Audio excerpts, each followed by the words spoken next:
Hey guys, it's a Feather Bubble here with Update Overview Patch 32. Let's get right into it with the new boots. Take 2 rope and 3 rabbit fur and you'll make the boots. You equip them at the top right. They're going to increase your stealth quality and give you a little bit of heat resistance. The next new item is a quiver. 2 rabbit fur, 1 rope, and this lets you hold 20 more arrows for a total of 50. With your new arrows, you can also take twin berry, 4 of them, and make a poison arrow. However, you can add all 50 arrows and make all of them poison arrows at once. You can craft the bow with the poison arrow to set it as a default arrow. You can see a little bit of a green stream knowing that you are shooting with poison arrows. They don't do as much damage initially as fire arrows, but they last longer. They also, as you see, kind of catch them off guard right there, so it's still got that crowd control effect.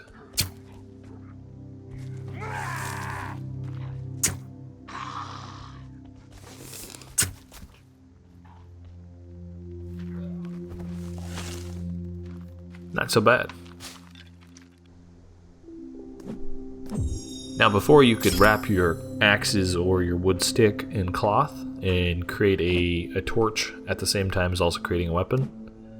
Now you can also, after you wrapped it in cloth, cover it in booze, making the fire duration last 3 times as long, which is quite awesome. Keep in mind if you go up rope or something that you'll still put away the weapon, which will put out the fire.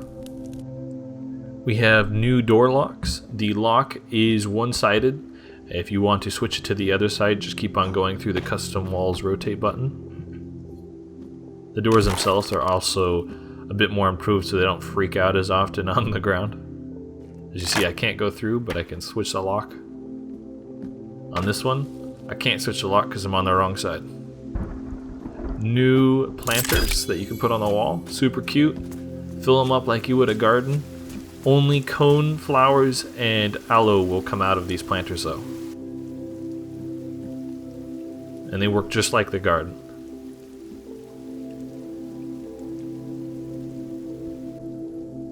We got the depth of field option back, which is awesome. I liked it. Keep in mind it will blur your hands and weapons and stuff still.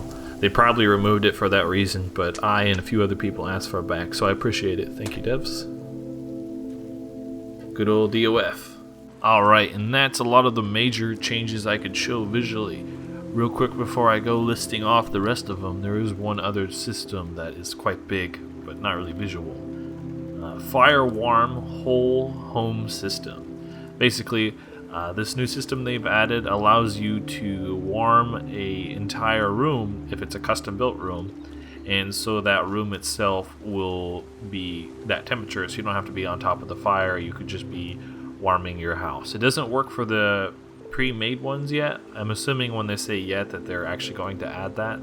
But if you build a custom house and you throw a fire in the center of it, it's going to warm the entire house, which is pretty cool.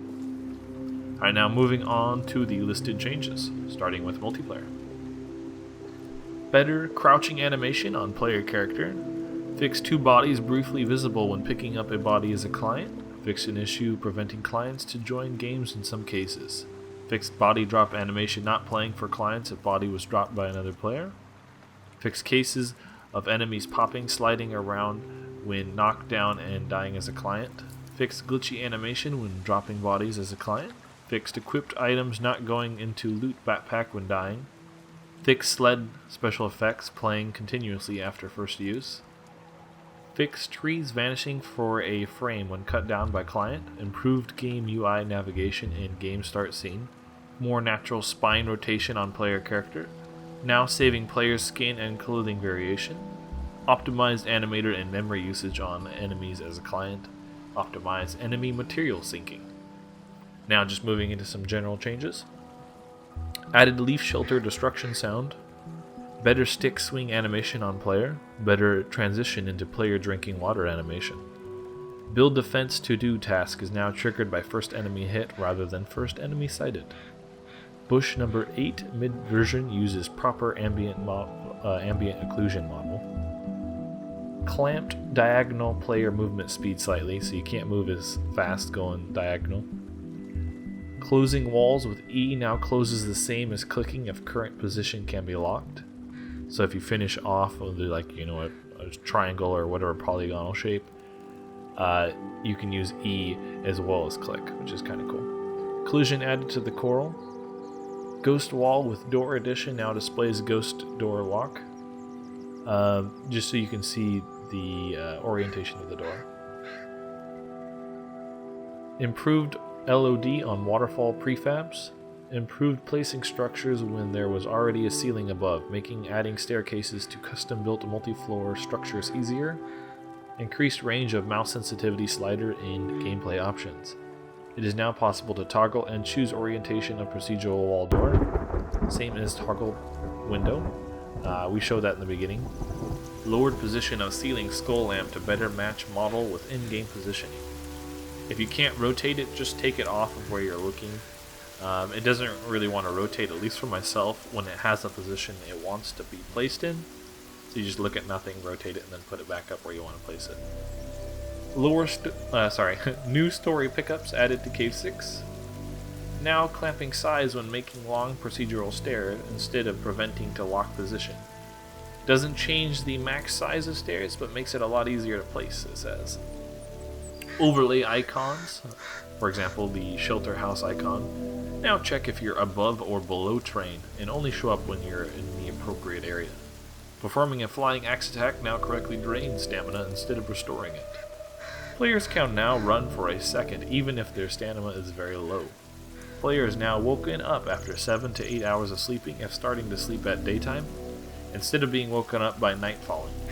Sleeping any time at night still brings time all the way to morning as before though. Rain no longer goes through player-made structures, very cool. Re-enabled depth of field and graphics options, yay! So, removed broken rebreather from Cave 2. So actually one of my guides, unfortunately, I'm going to have to update because of that. Now it's in Cave 5, so if you follow like my climbing axe guide, that's accurate, that's the way you have to go now. It would be very dangerous to go through Geese Lake without the rebreather. I mean, you could, but not necessarily a good idea. Revamp procedural wall door physics settings. Doors are now easier to go through, always go back in position, and in the event of weird placement, the door should work anyways. Slightly increased max allowed slope for procedural stairs. Slightly increased raft movement speed. Trap page now comes up when setup defense task becomes available. World nav mesh is now correctly updated when stumps are removed. So basically, monsters won't act like there's a stump there when there's not a stump. And now into fixes. These are all fixes. Grass, shadows, low memory settings not being saved, restored properly. Red man on yacht not appearing from some angles. All walls and fences placing with a slight offset from the placement preview. So now they should place where the preview is and not slightly off from that. An issue with auto cloud save. Arrows going through terrain and objects. Back of log, cabin vanishing from outside. That's awesome, it was driving me crazy in one of my videos. Bats moving backwards very quickly after being triggered. Bug with save game stumps removal.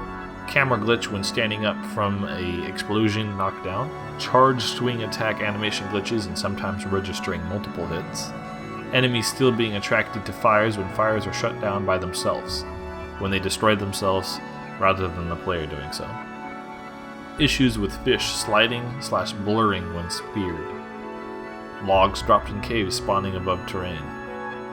Missing rusty axe mesh causing it to be invisible when equipped. Player feet sinking into sand/snow when above terrain level, for example on buildings. Player getting stuck if taking damage while entering/exiting a cave. Player weapon clipping through walls and mini weapon cases. Weapons now move away in idle position. Oh, this is actually a change.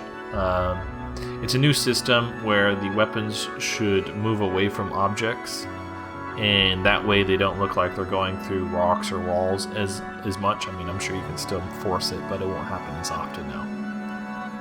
Putting out lit fires, now properly cleaning up heat status.